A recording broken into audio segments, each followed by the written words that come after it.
Roofer by day, goal machine by night. Lee Hughes, also ninja, cut a swathe across the lower leagues, but then life threw him a curveball, and not the kind you want in football. A car crash, a prison sentence, everything changed. Did he ever recover from? Let's discover the horrible crimes of Lee Hughes. Lee Hughes wasn't born with a silver boot in his mouth. Born in Smethwick on 22nd May 1976, his early years were spent alongside his dad, Bill, working on rooftops. Early on, Lee Hughes was working himself to the bone, but he had high ambitions. He was focused on work and football, and that's how it should be, right? His first experiences of grit were lessons learned from the calloused hands of a roofer's life. His dream, football, was a flicker that wouldn't be doused. But Lee Hughes wasn't built to quit. Quitters don't become winners, remember that. He started down in the conference with Kidderminster Harriers, which was a far cry from the glitz of the Premier League, but he'd gotten his start. And what an entrance. Hughes tore up the league, the goals raining down like hailstones. Not your everyday academy graduate. This was a grafting striker with a chip on his shoulder and a fire in his belly. It really started to get interesting then. West Bromwich Albion, Lee's boyhood club, came calling with a price tag of £380,000. To others, it was a gamble, especially one that spoke to raw talent hidden only beneath those calluses. Now comes the question, could this roofer-turned-striker really take some of that lower league magic and push it onto the big stage? It's not all thunderous volleys and champagne celebrations for Lee Hughes. Life had been a right old rollercoaster off the pitch. There was a nightmare regarding a paternity claim that ruined him back in 1999. By the time that drama settled, his engagement to a lap dancer had gone kaput. Life in football is one big whirlwind, and Hughes himself admitted Donna, the fiancée, might not have been too keen about the constant glare of the limelight. There were even rumours of a brush with the law, whereby he and another player were accused of assault, although that fortunately came to nothing. The whole ordeal of Lee Hughes's story took a dramatic nosedive in 2003. Near his home, a night of celebration went horribly wrong. The star footballer, powerful car, and a tragic accident became the formulation for a tabloid headline nightmare. Driving his souped-up Mercedes, Hughes lost control, sending his vehicle careening into oncoming traffic before slamming head-first into a Renault, killing passenger Douglas Graham instantly. The Renault driver and his wife sustained life-changing injuries, but the real controversy exploded in the aftermath. Hughes and his passenger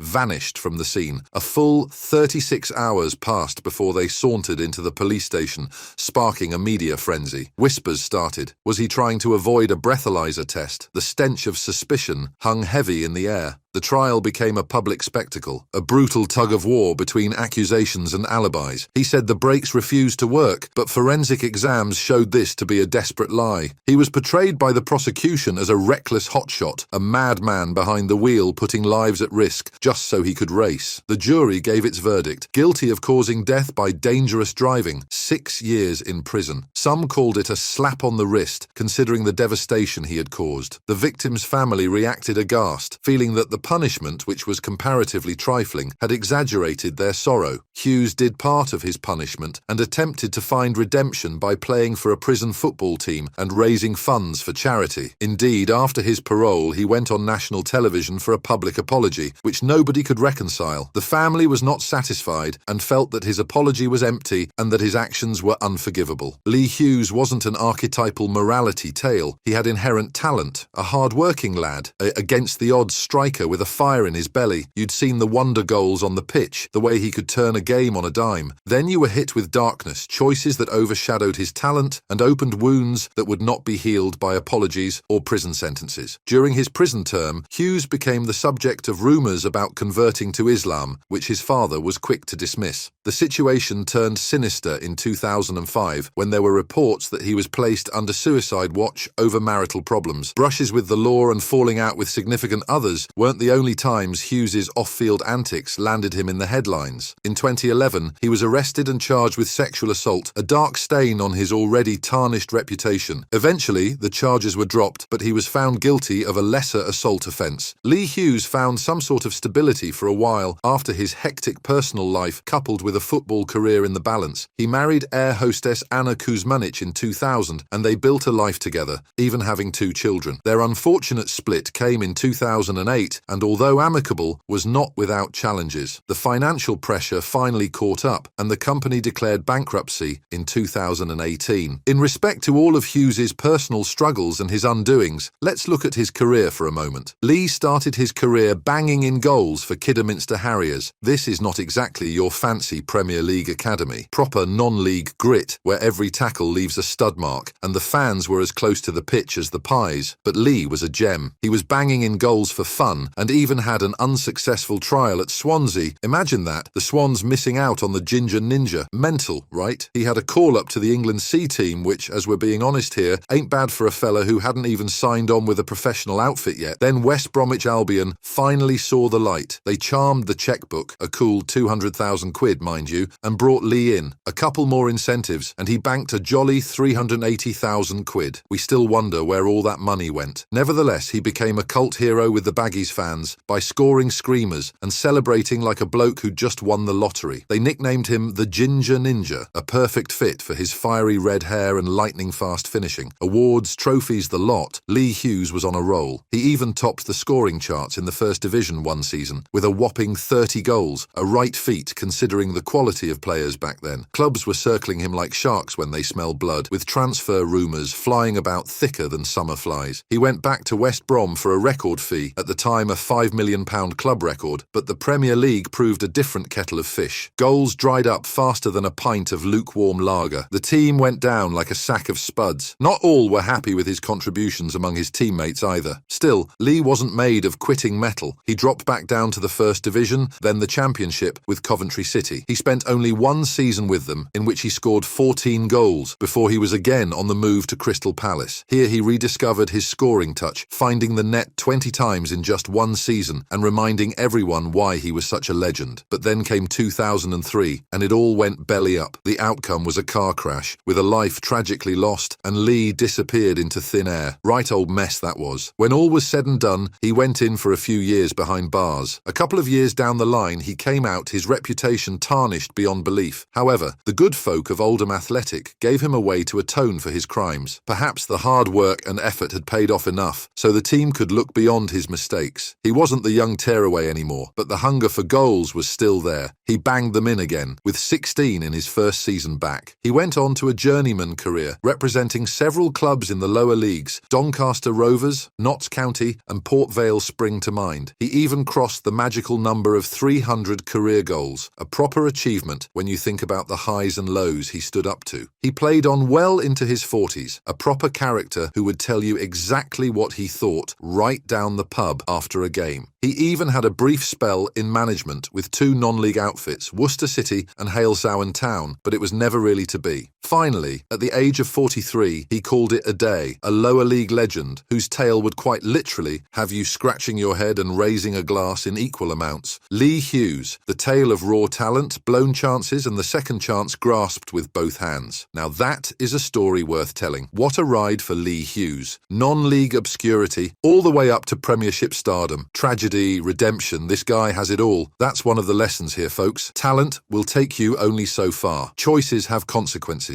But through his story, one also learns about second chances. So how about that? Was Lee Hughes a misjudged talent who never really lived up to his potential? Comment below your thoughts, hit that like button, and also the subscribe button for more football tales that come without a doubt to leave you with faces saying, wow, we have so many more legends and underdog stories to share, so just sit tight.